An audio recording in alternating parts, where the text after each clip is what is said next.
Okay, tubes, I've got the new intake manifold gasket in there.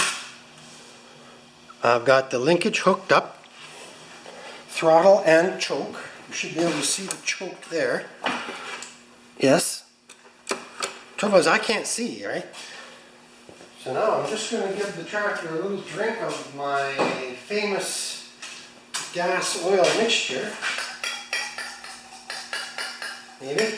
So this is just like a two-stroke mixture, but a little richer than that.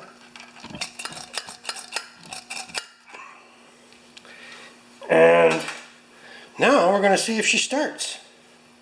Okay, my friends, remember this may not have all our problems solved.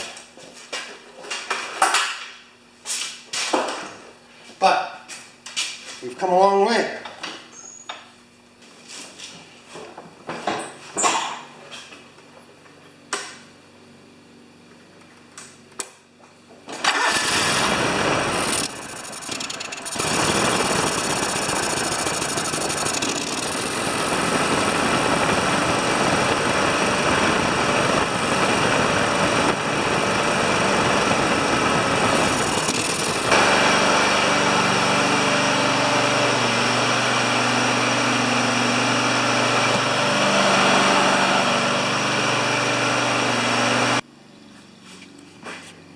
So, a homemade gasket or some kind of a improperly placed gasket went into the intake manifold, right in back behind there.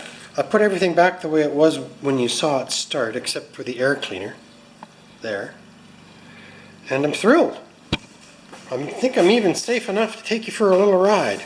I've got a small fuel leak right there.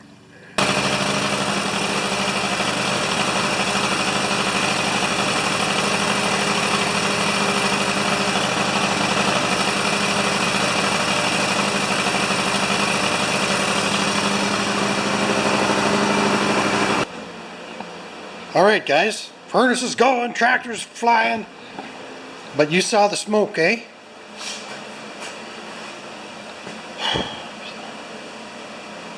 So I think I'm going to have to order a new carb or a carb kit. I think it's just been wrenched too often.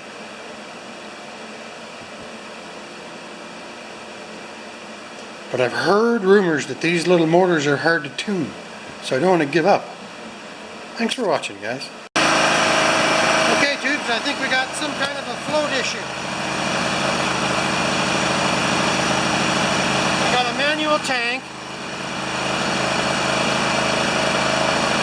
and when I restrict the fuel, it runs better. There. And then, of course, it'll die.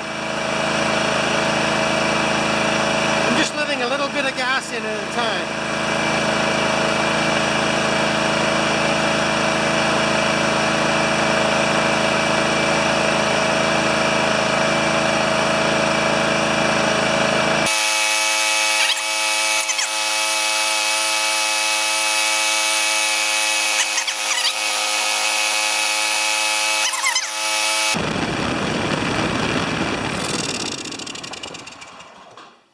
So I think we need a new carburetor. I think there's something wrong with the needle seat and bowl area, but I don't know what it is. I really can't see it when I clean the carb. Thanks for watching, tubes. I think we're getting somewhere. Alright guys, so what I did was I took my little Tecumseh spare and I hooked it up through to the new, or the old carburetor, excuse me. Old carburetor right here. So it's just gravity fed through an on-off switch. And of course, because it's flooding when it runs off the fuel pump, which has been closed off with the hemostats, and I restrict the fuel that the carburetor is getting, it just runs like a top. So I think that the bowl is overflowing and it's just plowing gas into the intake manifold. Because once it's starved for fuel, it runs better. I can control the fuel with this. Well, gosh, I don't want to buy a new carburetor. They're $200. And if I'm wrong, but I don't think I am. There, I'll let you go. Alright guys, this is a far-fetched idea. I'm thinking that somebody drilled out the jet on the carburetor, the main one that screws in with the flat screwdriver. So I have placed a small piece of copper wire balled up in there, and I'm just going to see if it runs lean.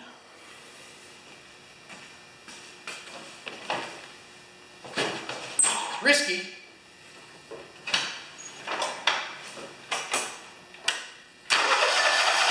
Whoa! Right.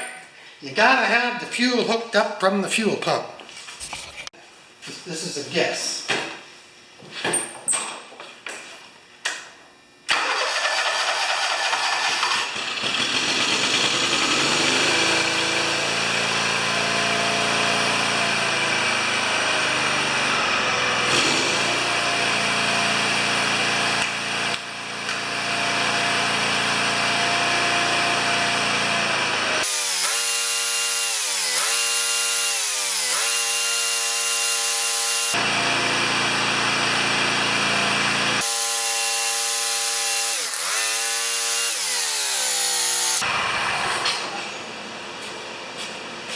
Okay guys, I'm going to take this carburetor off and show you what I've done. You're not going to believe it. Oh, what a problem.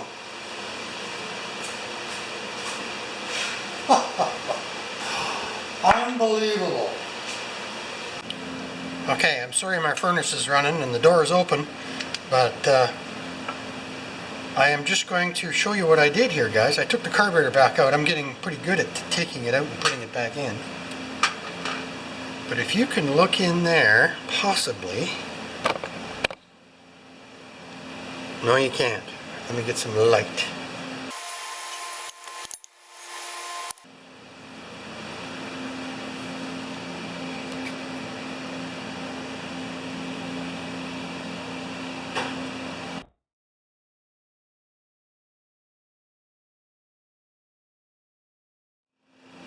Okay, so now I'm going to pull that out and show you what I got. This is what I jammed into the main jet. Did you see that? So I thought the jet had been drilled out, right? So I poked a piece of copper and then I wound it around itself so that it wouldn't get sucked into the engine, and there we go.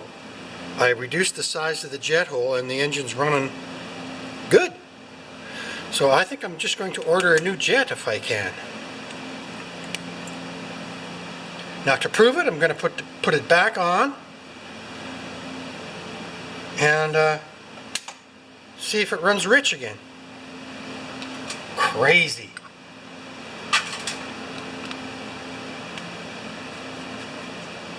You guys believe that?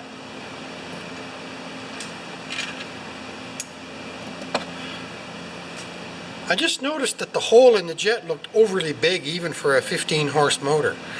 I had a Honda jet for a Honda 160, which is a 6.5 horse, and it looked like a fifth of the size of the one that's been drilled in this one. Maybe I should show that to you.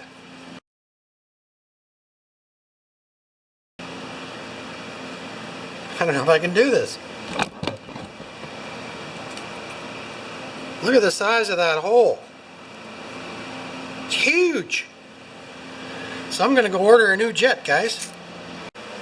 Okay. Now we're back where we were. I put the carburetor back in without that piece of copper, and we're going to test it to see if it's back running rich. Now the bowl is empty, so I need a little prime. And I'm just going to use the little carburetor cleaner. Believe me, it's a little dry, but it's not. This engine's not usually running dry, right? So let's just turn this on. Make sure I got choke. Yep. Okay. Now, if I'm right, it should be running rich.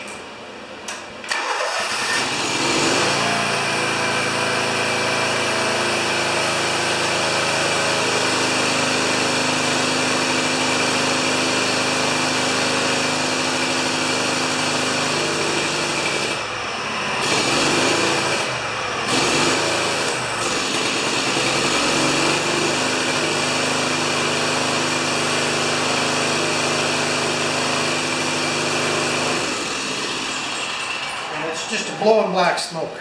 So I'm going to go into the house and order that jet. Thanks a lot, man. Bye. Alright, you guys have been watching me work on my John Deere LX178. I've taken the bowl off and removed the jet without having to remove the carburetor. So now come with me. This is interesting.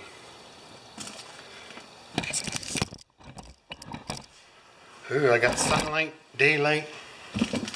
So this is the old jet that I removed from the tractor. And remember, it was running really, really rich. And I'll just get the new jet out that I got, $22. And we are just going to shine it. We're going to shine the light, Luke. We're going to put the two together, if we can. There, perfect. Look at the old jet and the new jet. The new jet's on the right. Boy, that's really hard to... Thanks.